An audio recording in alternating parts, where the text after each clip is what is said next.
Christopher Robin and I walked along under branches lit up by the moon, posing our questions to Al and Dior as our days disappeared all too soon. So just gonna share some stories of my mom from my childhood. So one of the things that I remember about my mom from when I was younger is we grew up in Wamsutter, Wyoming, but her parents lived in St. George. So a lot of times we would travel to St. George, Utah. And traveling to St. George, Utah, we would travel through Provo Canyon, a very beautiful drive. And the highway of Provo Canyon follows the river. And often we would be traveling through there on a Sunday. And anytime we started down the canyon on a Sunday, Mom would roll down the window and stick her head out the window and come here. And she would yell at the people fishing as loud as she could, "You're not supposed to fish on Sunday." And I don't think that it took very long that then as many windows that could come down would come down, and she would have a choir of 4 or 5 boys yelling with her out the window as we drove by. So I remember that about my mom. And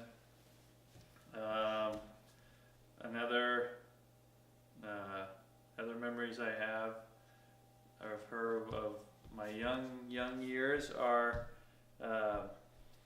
going into City Market, the grocery store in Rawlins, and getting a corn dog from the bakery whenever we go grocery shopping. So when I was a kid, we did a lot of hunting, and I don't know why, but one time my dad and older brothers were already out hunting. Mom may have been working, and maybe that's why we came out later.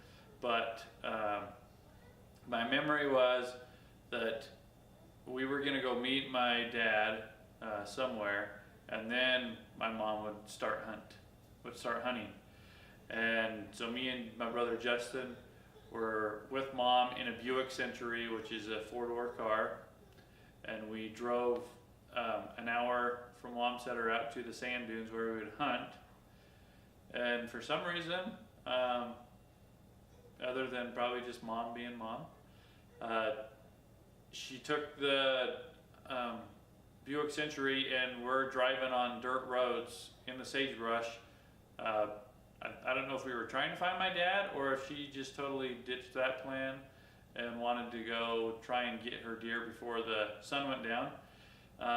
But she did. She successfully found a deer, and she shot the deer and realized that she didn't have anything sharp on her to slit the deer's throat.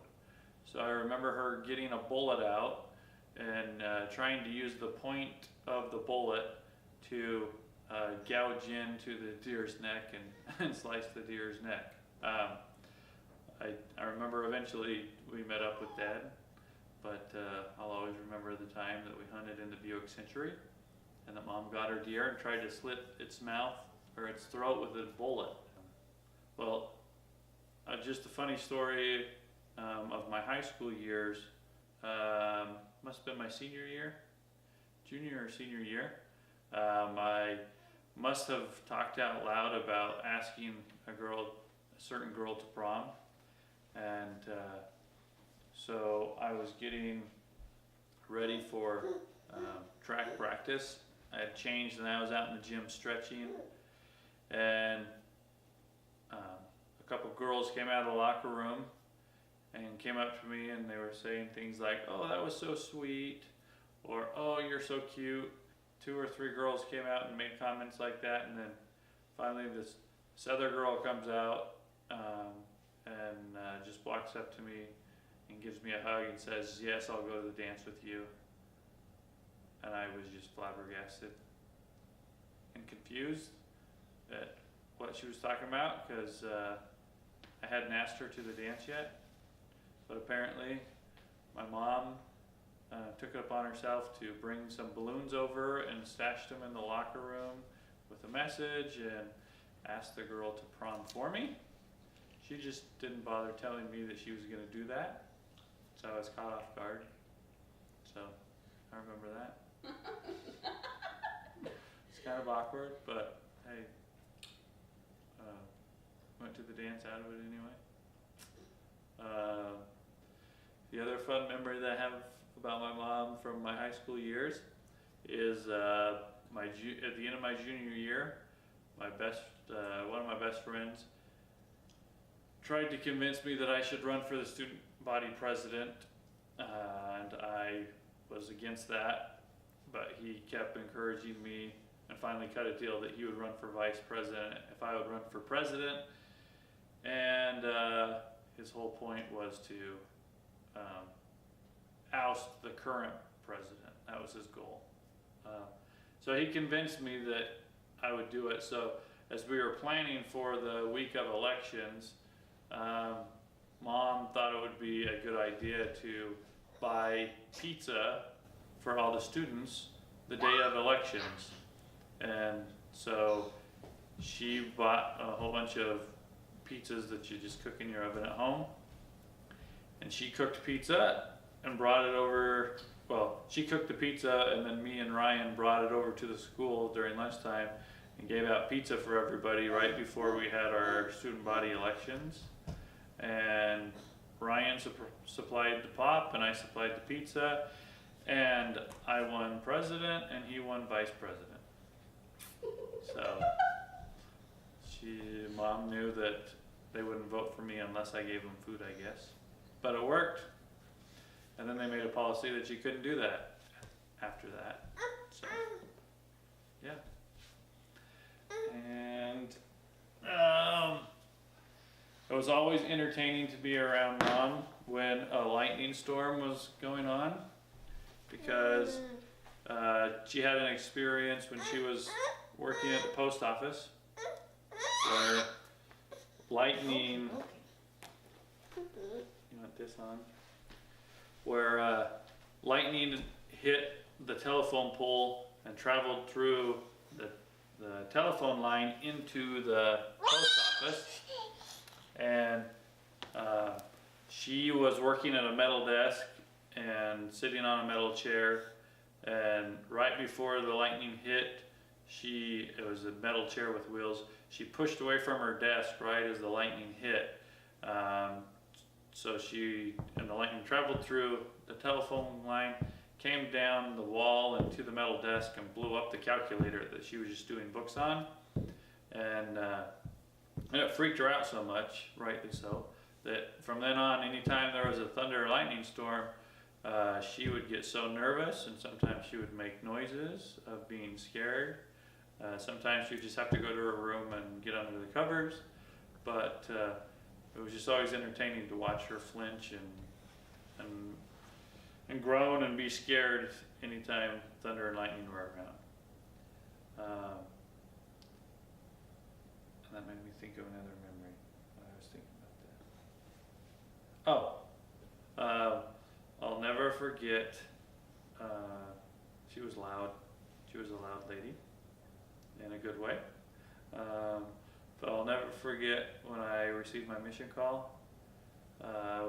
We were headed to Salt Lake for a family reunion, and my parents were already at Evanston, but I had to finish working in Farson for the week. So I got the call in the mail, and me and Matt drove from Farson to Evanston, Wyoming, and got in a car with my parents, and we started to travel to Salt Lake. And we were in the car for about a good 30-35 minutes, and they didn't know that I had my call, and so I had just had it sitting in the back of the window, and I grabbed it out and I said, "Hey, do you guys think I should open this now or should I wait?" And they were all excited that I had it and couldn't believe that I just waited this long to let them know. But so I start reading my mission call, and when I read the Philippines, she screamed very loud for a very long time. Well, at least it felt like a long time. Like, what did it sound like? What did it sound like? Like, for a long time. And in a small car, that loud is even louder. So. Wait, what did it sound like again? For a long time. How long? It felt like 10 seconds, 30 seconds. We celebrate Pat's birthday all different ways with cousins, and sometimes we make her favorite cake with cinnamon and coconut all over it. And we love her because she's a great grandma. Even though I didn't get to see her, I still get to see pictures of her.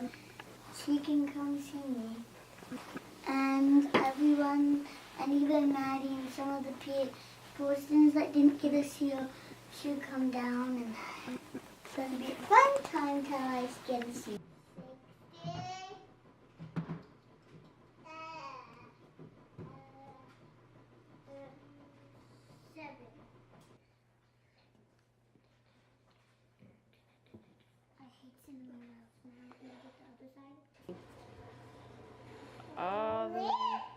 There you go. That's good.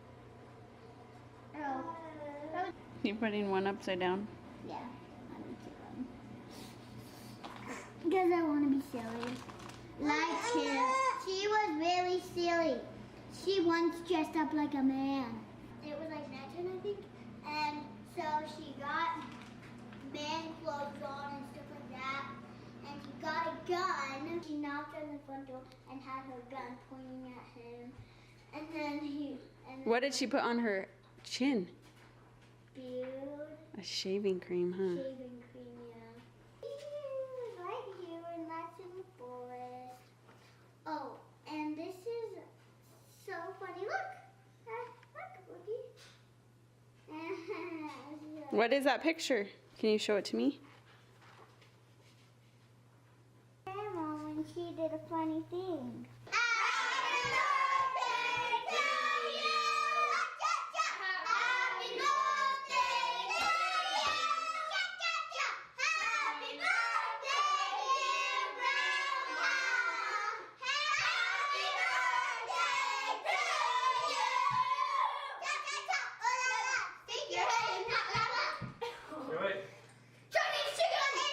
Let's see if her spirit blows out the candles. Yeah!